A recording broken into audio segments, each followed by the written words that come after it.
Hey guys, welcome back to the Readers. I hope you are having an amazing day. Let's get right into the stories. The first one is Pro-Revenge Story. I've been reading these stories a lot, and while I did post a story about my great-grandfather a while back because I recently heard it from my mother and grandmother, a new story that I had almost forgotten about came flooding back to me recently. The main reason I'm remembering this is because of a recent phone call that I took in from my current job. This is a long story with some backstory, so bear with me.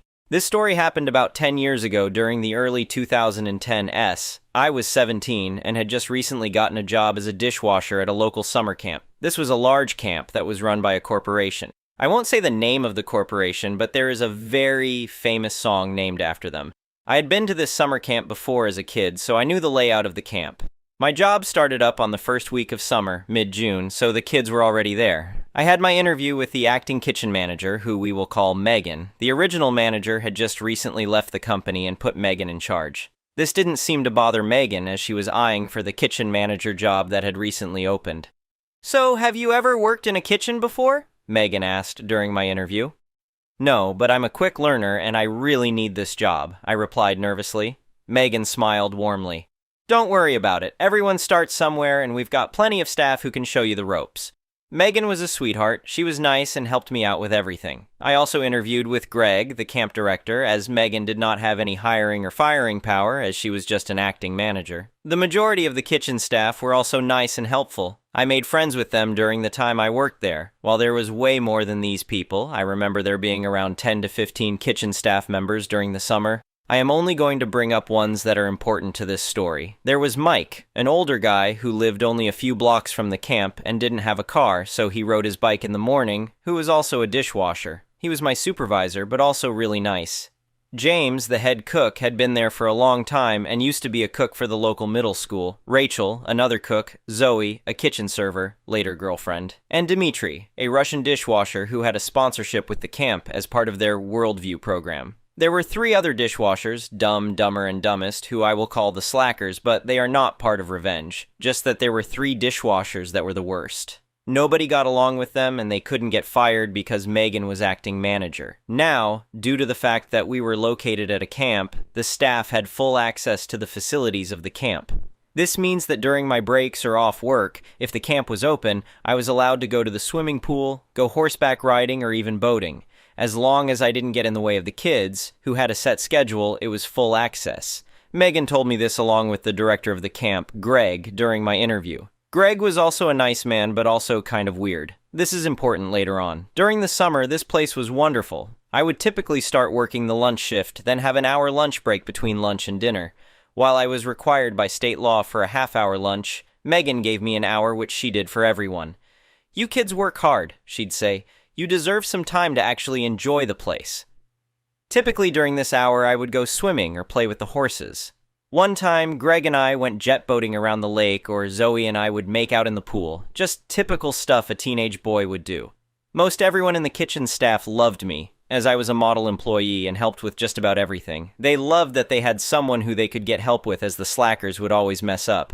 "Where would we be without you?" James would say, patting me on the back. "These other kids can't tell a spatula from a spoon." In August, we got the news. The corporation had picked a new kitchen manager, and it was someone from outside of the company. Megan was really upset. She had worked so hard for years for this job, and the higher-ups picked someone outside of the company. The new manager was named Heather. The first time we met Heather, she gave a speech how new changes are coming and we will now work as a team, and was condescending about Megan's work. "I know things have been a little relaxed around here," Heather said during her first staff meeting, looking pointedly at Megan, "but that's about to change. We're going to run this kitchen like professionals." The first thing she did was do a massive cleanup to the large walk-in fridges. The strange thing was she didn't have the staff do it, but it was, later on we found out, her family cleaning it out. She also hired her husband Eric to be the assistant manager, pretty much forcing Megan out. During this time, the camp was starting to transition from a summer camp to an event camp. So the large staff would be cut in half. This wasn't a problem normally, as people would be leaving for school or other seasonal jobs start opening up. The first people she cut were the slackers. Everyone was happy on that. And that was the only good thing she did. But in the end, all that was left was Zoe, James, Mike, Rachel, Dmitri, a few others, and me.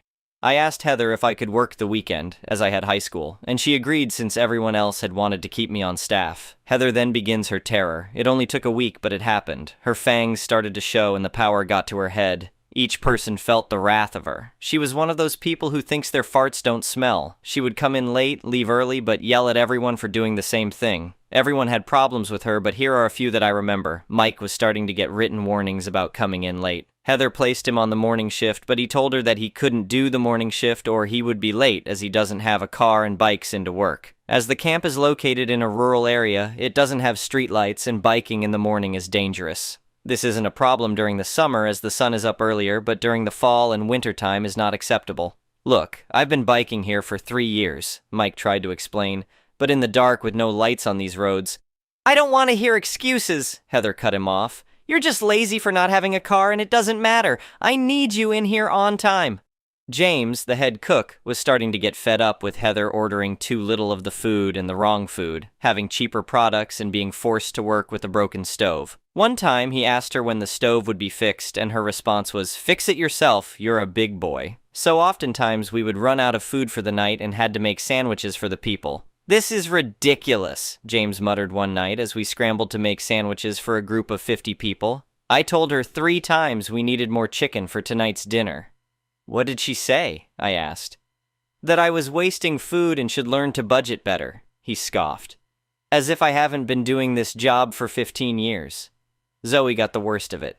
Since we were dating, I found out that she had an eating disorder a few years earlier. She was 2 years older than me and used to be anorexic. Heather kept calling her piggy and fat and how she shouldn't eat all the food in the kitchen. She was upset and crying the whole time when this happened. Why does she hate me so much? Zoe sobbed in the break room after one particularly nasty encounter. I'm just doing my job. I confronted Heather about it and she said she shouldn't be a sheltered college brat and should just grow up, and if she has a problem, she should talk to me, not you. But you're the one making her feel terrible, I argued. Watch your tone, Heather snapped. You're just a dishwasher, mind your own business. I also felt the wrath of her too. She would change my schedule around randomly after posting it. On Friday, we would get our schedules for the week. I typically worked Friday night, Saturday, and Sunday because of high school. During the week, she would change my schedule, so I was working on Friday night, she changed it to Wednesday night, and then would call saying I missed Wednesday night. Unlucky for her, James had my number and called me whenever he found a schedule change, but it was getting old quickly. She would also tell me to do a job, then change what to do. For example, one time she told me to clean the oven, and when I was near finishing up on the job, she asked why I didn't clean the stove and get mad when I said she told me to do the oven. I specifically said stove, not oven, she'd insist, even though everyone heard her say oven. Another example was that she would tell me to mop the floor and Dimitri would come over and help me out because he had nothing to do and then get on me for Dimitri finishing my job, even though Dimitri spoke up and said that he asked her if he could help me and she said yes. Another example was that she cut my break from an hour to half hour and not allowing me to use the facilities during my break since I was only on break to eat, not play. After a few weeks of this, late September, I went to Greg about her and told him everything about what she was doing to us. I found out from Greg that James also went to him earlier that week with the same thing. However, having the spine of a jellyfish, he said, I'll talk with Heather. Then a day later, Heather starts getting on us for going to Greg and not her saying, if you have a problem with me, you come to me, not Greg. This was the last straw for us, so I talked with the rest of the kitchen staff and we decided that she needed to leave. During one of my breaks, that she wasn't in the office that day when we were still trying to think of a way to get rid of her, I was eating my dinner in her office. The manager's office was the only one with AC in it, and it was a hot day. We all had permission to be in her office as it had the keys to the large fridge, tools, the private restroom, and whatnot. I'm eating dinner with Zoe when Dimitri comes looking for a pen. He was trying to fill out information so he could go home to Russia, I don't remember what, just that he was planning on leaving in 3 weeks, and sits down at her desk. Man, this office has better air than all of kitchen, Dimitri said, fanning himself as he sat down. Just don't touch anything important, I warned. What, like this? He joked, opening a drawer. He was opening up the desk to find a black pen when he finds a check. It was a paycheck to one of the slackers who left a month earlier. It was his final paycheck, highly illegal to withhold a paycheck. Dimitri showed us the paycheck, and then he started to look at the computer that was on her desk. While Heather was a jerk, she was also careless and left everything unlocked. There, he saw the orders. She was ordering things that we never got into the kitchen or ordering extra stuff. It turns out that she was ordering more food than we thought, stealing the food and using it for her own personal use. Holy crap, Zoe whispered, looking over Dimitri's shoulder.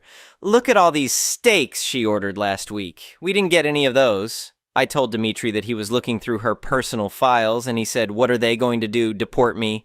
We also found out that Greg was getting a kickback from the extra food that Heather was getting in to keep quiet, so it explained why Greg had the spine of a jellyfish towards Heather. Dimitri printed out the information and held on to it. This is important later on. The three of us told James about it, and he wanted to confront Heather, but Rachel pointed out that she would just deny it and Greg would cover up. We thought about corporate, but we had no connections to corporate, and Megan had left the company, who used to have the connections. It then hit on us in about 3 weeks, mid-October. Corporate was going to be having a retreat using the camp. All the big wigs and high-ups were going to be there, and we were all scheduled to be at work that day because there was going to be a huge feast for dinner while lunch corporate was going to have grilled burgers and hot dogs. I remember that corporate brought in an outside vendor for the grilled stuff since they were preparing a big feast. Heather was also going to be there to impress the big wigs. We decided to act on that day, but also knew what to do beforehand. It was also going to be Dimitri's last day as he was leaving to Russia that night. "You know what would be perfect?" James said as we hatched our plan. "If we all just didn't work that day." "You mean quit?" Rachel asked. "Exactly," James nodded. "But we do it right when she needs us most. So, on the day of the feast, all of us show up on time at around noon. The dinner feast wasn't going to be until 5 p.m., so we had plenty of time to prepare, or at least that's what Heather thought. We got there and just sat down around the kitchen and did no work. We locked the freezer with a different lock. It was only locked with a normal deadbolt lock you can get at the hardware store. The janitor wasn't going to be in until later in the evening, thanks to James telling him about the plan and not to answer the phone, so he couldn't use his tools to break into the fridge. So we waited. "Should we be nervous?" I asked, looking at the clock. "Nah," Mike said. "What's she gonna do, fire us all?" Heather didn't get in until 4 p.m. with her husband. She looked as if she was ready for a major interview when she saw all of us just standing around. The stove wasn't on and cold, the fridge was locked, and we were just sitting around. Heather started to yell and talk about how today is important for her and that she would have our heads for this. "What the hell is going on here?" she screamed, her face turning red. "The corporate team will be here in an hour. Why isn't anything cooking? Why is the freezer locked?" So James comes up to her and says, "We quit." Heather went full-on deer in headlights, and her mouth was so wide open that you could throw peanuts into it. All of us walked out on her, into our cars, and drove away before she could get a word in. We decided to just quit. After we quit, all of us started to look for jobs. While some had security lined up since we knew that this was going to happen, but knew that a major shakeup like this would grab the attention of the big wigs. I found out a month later when I got a call from Megan, the original acting manager before Heather, asking me if I wanted my old job back. "You won't believe what happened after you all left," she laughed. "It was total chaos." It turns out that Heather called Greg and said her whole kitchen staff just left and they needed to tell the big wigs that the feast was going to be canceled. She couldn't get into the fridge with all the food since her key didn't work and nobody was picking up to help her. She tried to call others that left or were fired, but since she was so toxic that nobody wanted to work with her. The big wigs were not happy. They went right to the kitchen to find out what was wrong and saw that nobody but Greg, Heather, and Eric were there without any food cooking. Dimitri walks in and Heather starts yelling at him, saying how could he do this to her? Dimitri then hands the big wigs the printed information he got from Heather's computer earlier and had made copies of it, gave it to everyone in the room. Dimitri told me through email that he wasn't sure who was in charge, so he gave everyone in the room the information since he figured one of them had to be a head guy. Then got into a taxi and went back to Russia. Corporate started an investigation as soon as that happened. Greg, Heather, and Eric were fired almost right on the spot, and not only did they find out about the withholding checks and backdoor deals with Greg, but also Greg was stealing money from the camp to support a drug habit. "You should have seen their faces," Megan told me. One of the VPs actually yelled, "What kind of operation are you running here?" right in front of everyone. Heather and Greg were arrested for fraud and most likely other things. It has been about 10 years. I don't remember everything, but that one stuck out at me. Pretty much the whole camp had a shakeup. Megan took over as the manager, got the job she wanted with a pay raise. She did leave after they gave the job to Heather, but her new job wasn't working out. And about half of the staff came back. I did come back too. During the 2 months I was out of work, my parents were helping me out with bills. They forced me to pay for my own car insurance and gas. My grades were never the best in high school while this was happening. I came back, but only for a month since by that point it was in the middle of winter. and it was costing me more in gas to get to work than work was paying me. James came back to the job along with Rachel, but Zoe and I broke up. It was a summer love anyway. As she moved away for college, Mike never came back and works at a local liquor store, at least last I saw him. I haven't been in that store in about 5 years. So what happened now in my current job that caused me to remember this? Well, I got a call from Eric about a month ago recently wanting to do some work for him. However, he lived in another state that we aren't licensed to do work in, and that was pretty much the end of the conversation. Wait, Eric who? My coworker asked after I hung up. Just someone from a long time ago, I said. Brought back some wild memories, though.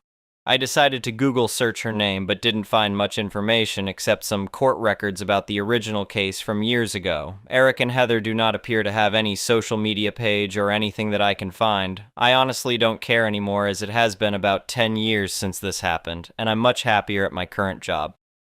The next one is an entitled People Story. When I bought my house 3 years ago, I thought I'd found the perfect setup. The property sat on a corner lot with a long driveway that curved around the back, giving me plenty of privacy and parking space. The previous owner had installed a beautiful wrought iron gate at the entrance to the driveway, and I loved the extra security and privacy it provided. What I didn't love was discovering that our HOA had some very interesting interpretations of property rights. The trouble started about 6 months after I moved in. Our neighborhood had been experiencing a parking crunch due to all the new construction nearby. The HOA had been looking for solutions, and apparently some bright spark on the board had noticed that my corner lot's driveway could theoretically provide access to the back parking area of our community center. See, here's where it gets interesting. My property line actually extended further than most people realized. The community center's back lot was accessible through a narrow strip of land that technically belonged to the HOA, but to get there from the street, you'd have to either walk around the entire block or cut through my driveway. With my gate closed, that second option wasn't available. The first hint of trouble came when I found HOA board member Janet standing in my driveway, measuring distances with a tape measure. When I asked what she was doing, she explained that the board was exploring options for additional parking access.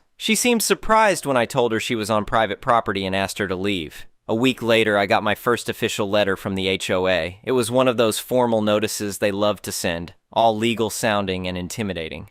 The letter informed me that my gate was creating an accessibility issue for community members trying to reach the back parking area of the community center. They requested that I keep the gate open during community events.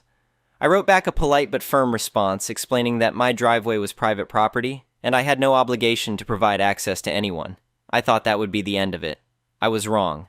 The letters kept coming, each one more demanding than the last. The HOA claimed they had historical usage rights to the area, even though there was absolutely no documentation of this. They argued that my gate was preventing emergency access, despite the fact that emergency vehicles had multiple other routes to the community center. The breaking point came when I received a letter threatening fines if I didn't remove the gate entirely. Not just keep it open during events, remove it completely. The letter stated that the gate was an unauthorized obstruction that prevented the efficient flow of neighborhood traffic. That's when I decided to dig into the property records and HOA bylaws. What I found was fascinating. The HOA had no legal claim to my driveway whatsoever. More importantly, I discovered that while they couldn't force me to remove my gate, there was absolutely nothing stopping me from controlling access to my property in other ways. I also learned something else interesting about my property boundaries. That narrow strip of land the HOA used to access their back parking, it ran right along my property line. In fact, there was a small section where the HOA's access path actually crossed onto my land by about 2 feet. The previous owner had apparently been fine with this informal arrangement, but legally I had every right to control that access. The HOA's final ultimatum arrived on a Tuesday. Remove the gate within 30 days or face daily fines of $200. They were so confident in their authority that they didn't even bother to research the legality of their demand. That's when I decided to give them exactly what they wanted. I called a fencing company and scheduled the gate removal for the following weekend. But I also called a surveyor to come out and mark my exact property boundaries. Then I called another company that specialized in landscape barriers. On Saturday morning, I had the beautiful wrought iron gate removed. The HOA board members who happened to be outside that day looked smugly satisfied. Janet actually waved at me from across the street, probably thinking she'd won. What they didn't see was the surveyor who arrived that afternoon to place small flags along my property boundaries. The flags were temporary, but they served their purpose, showing me exactly where my land ended and the HOA's began. On Sunday, the landscape company arrived with their equipment. Instead of a gate, I had them install something much more permanent along my property line. A row of large decorative boulders, each one weighing about 500 pounds, spaced perfectly to prevent any vehicle from passing through that 2-foot section where the HOA's access path crossed my land. The boulders were beautiful, actually. Natural granite with interesting shapes and colors. They looked like intentional landscaping, which they were, but they also created an impenetrable barrier exactly along my property line. I also had the company install what's called a living fence, a dense row of thorny bushes along the side of my driveway. These weren't just decorative. They were specifically chosen for their rapid growth and their ability to create an impenetrable barrier within a few months. But the real masterpiece was what I did with my driveway itself. Since the gate was gone, I had the entire driveway repaved and redesigned. The new design included a circular parking area right at the entrance, with landscaped islands that made it impossible for anyone to drive straight through. You could enter my driveway, but you'd have to loop around and exit the same way you came in. The first test came the following weekend during the community center's monthly event. I watched from my living room window as car after car tried to access the back parking lot through what used to be my gate opening. They could get into my driveway just fine, but thanks to my new landscaping and the circular design, they couldn't get through to the other side. More importantly, those boulders I'd placed along my property line meant that even pedestrians couldn't squeeze through the narrow access path to the back lot. The 2-foot section that crossed my property was now completely blocked. The phone calls started that same evening. First Janet, then other board members, then finally the HOA president himself. They were outraged that I'd made their back parking lot essentially inaccessible. They demanded I remove the boulders and allow access through my property. I politely reminded them that they'd ordered me to remove my gate, and I'd complied completely. The gate was gone. They hadn't mentioned anything about not being allowed to landscape my own property according to my preferences. The legal threats resumed immediately, but this time I was ready. I'd done my homework and consulted with a property attorney who specialized in HOA disputes. Every single improvement I'd made was on my own property and was completely legal. The boulders sat exactly on my property line, not an inch beyond it. The HOA's lawyer sent me a formal demand letter, but my attorney's response was swift and devastating. Not only did I have every right to landscape my property as I saw fit, but the HOA had actually been trespassing on my land for years with their informal access arrangement. If they wanted to pursue legal action, I was prepared to file a countersuit for years of unauthorized land use. That shut them up quickly. The real satisfaction came over the next few months as I watched the HOA struggle with their reduced parking capacity. They'd been so focused on gaining access through my property that they hadn't developed any alternative solutions. Community events became logistical nightmares, with people having to park blocks away and walk to the community center. The final twist came 6 months later when the HOA approached me with a formal proposal. They wanted to purchase an easement across my property to restore access to their back parking lot. The asking price? $50,000, plus an agreement that I could install whatever gate system I wanted. I countered with $75,000 and the right to approve any future HOA landscaping or construction projects within 100 feet of my property line. To my surprise, they accepted immediately. The best part? I used the money to install an even more elaborate gate system than before. This time, it was an automated wrought iron beauty with a stone pillar foundation and integrated lighting. It was probably 3 times more impressive than the original gate they'd forced me to remove. I kept the boulders too, incorporating them into a beautiful rock garden that became the envy of the neighborhood. The thorny bushes grew into an elegant natural fence that provided even more privacy than I'd had before. Sometimes I sit on my front porch in the evening looking at my beautiful new gate and remembering how sure the HOA board was that they could push me around. They wanted access to my land so badly that they were willing to make legal threats and impose fines to get it. In the end, they got their access, for a price that was probably 10 times what a reasonable negotiation would have cost them in the first place. And I got a much better gate, a landscaped garden, and the satisfaction of knowing that the HOA learned a valuable lesson about property rights and the dangers of making demands without understanding the consequences. The next one is a petty revenge story. I work from home full-time and rarely drive unless I'm grocery shopping or out for an appointment. In my complex, there are non-reserved spots and reserved spots in the underground garage, all of which are not assigned. As long as you have a reserved sticker on your vehicle, any of the reserved spots, which are all labeled reserved, are fair game. I have a non-reserved sticker because it's $40 cheaper than the reserved pass. I was coming back from an appointment and turned into my neighbor's reserved spot so that I could back my car into the open, non-reserved spot behind me. Lo and behold, male Karen in his rusty 2007 RAV4 starts honking at me for being in his spot, telling me that I can't park there because I don't have a reserved sticker. I told him I was only backing out. I probably should have let it go, but his Karen-ness pissed me off so much. As I was getting on the elevator, I quickly realized he only wanted to park there was because it was right next to the elevator. A light bulb went off in my head and I made my way to the rental office, it's in same building, and asked to upgrade my parking pass. It's an extra $40 I'll be shelling out, but it's worth the petty revenge. I'm waiting for him to leave for work tomorrow so I can move my car into his spot and leave it there for God knows how long. There are perks to being fully remote. The next one is a malicious compliance story. I have another Dutch Navy story, this time a malicious compliance. This happened in Den Helder, approximately 20 years ago. One of my coworkers was a typical Amsterdammer in the worst sense of the word. Loud-mouthed, arrogant, really full of himself, and he thought of himself as untouchable, just because he had been a Dutch Marine for over a decade. Let's call him Adam. Not his real name, obviously. A little disclaimer just to make sure I don't stigmatize people from Amsterdam.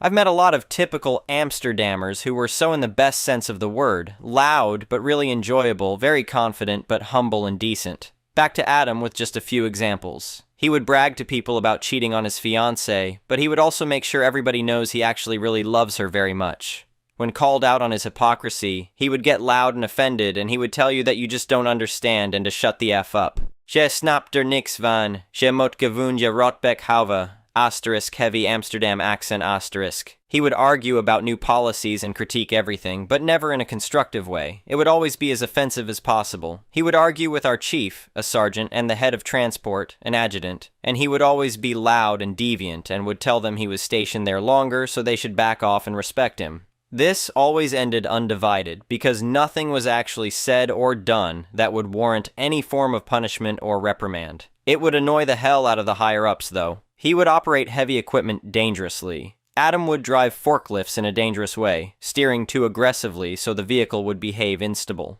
Lucky for everyone, those machines were very heavy and stable, but even so. Adam once drove on the highway with an empty coach because he had to pick up a group of people. He put the vehicle on cruise control, got out of his chair, stood next to the steering wheel holding it with one hand and used his phone to video himself doing just that. About 20 years ago, so low-quality video with a then-modern phone. Think Nokia/Sony Ericsson just for context. Then he would proudly tell everybody in the driver's pool about his shenanigans and show the video as proud evidence. Nobody ratted him out, but the higher-ups got wind of it, so they asked him about it. Of course, he denied everything, and the video was non-existent according to Adam, so he dodged consequences. He then proceeded by telling all the coworkers about his little talk and ended with something like, "What are they going to do? Fire me?" and then laugh. Later, he got even bolder and he got into even more frequent arguments with the higher-ups, and he started to shout things like, "If you don't like it, then fire me. Astjini bevalt onslamidan." Then after, he would brag about it and tell everybody they obviously can't fire him even if they wanted to. Zeken metogni onslan al suvezevile vice. It's fair to say that the atmosphere within our unit grew tense, and it was evident that the higher-ups were very much fed up with Adam's behavior, until one day, Adam overstepped. He got into another argument and came up with his usual bickering. Of course it got loud and he came with his usual "then fire me" comment, but to his horror the adjutant responded with something like, "Great, you're fired. Now walk with me to my office so we can make it official." This went like a shockwave through the driver's pool and we could hear Adam shouting in the office, which was a little further. His screaming started with a lot of fire. The adjutant and sergeant responded in kind. Then Adam's tone changed to a more desperate tone, and after that it got kind of silent. When he left the office, his eyes were red, and he did not say a thing to anyone. In hindsight, it was obvious that the higher-ups were waiting for a moment like this to present itself. Adam took his last PTO and vacation days and was very docile for his last few weeks. Things got a lot more pleasant after his departure. The next one is an entitled people story. So this happened during my vacation in Spain last week, and I'm still fuming about the audacity of some people. I'm staying at this resort, and every morning there's the usual scramble for the good beach chairs by the pool. Fair enough, first come, first served, right? Wrong. According to this one German tourist, probably in his 60s, this dude had the brilliant idea of putting his towel on the best chair right by the pool at like 6 a.m., then disappeared for literally 8 hours. I watched this chair sit empty with just his crusty towel on it from morning until mid-afternoon while families with kids were standing around looking for places to sit. Around 2 p.m., I'd had enough. My girlfriend and I had been sitting on these uncomfortable plastic chairs all day watching this prime real estate go unused, so I moved his towel to the side table and we took the chairs. Cue this entitled boomer showing up around 3 p.m., red as a lobster, ironic. Absolutely losing his mind that someone dared touch his precious towel. He starts yelling at me in broken English about how he reserved the chair and I had no right to move his things. I told him straight up, dude, you can't just dump a towel somewhere at dawn and disappear for 8 hours. That's not how this works. There are families who actually wanted to use these chairs. He gets even more pissed and starts going off about how this is how we do it in Germany, and I'm being very rude to a guest. At this point, I'm done being polite. I looked him dead in the eye and said, well, you're not in Germany anymore, and your towel isn't a ducking reservation system. Find another chair or talk to hotel management if you have a problem. His face went from sunburn red to purple and he stomped off, muttering in German. He came back 10 minutes later with a hotel staff member who very politely explained to him that chairs can't be reserved for extended periods and guests need to actually be using them. The look on his face when the staff sided with me was priceless. He spent the rest of the day shooting dirty looks at us from across the pool. Some people really think the world revolves around them. Like, sorry, Klaus, your towel isn't a magic force field that holds beach chairs hostage all day. Anyway, thank you for watching.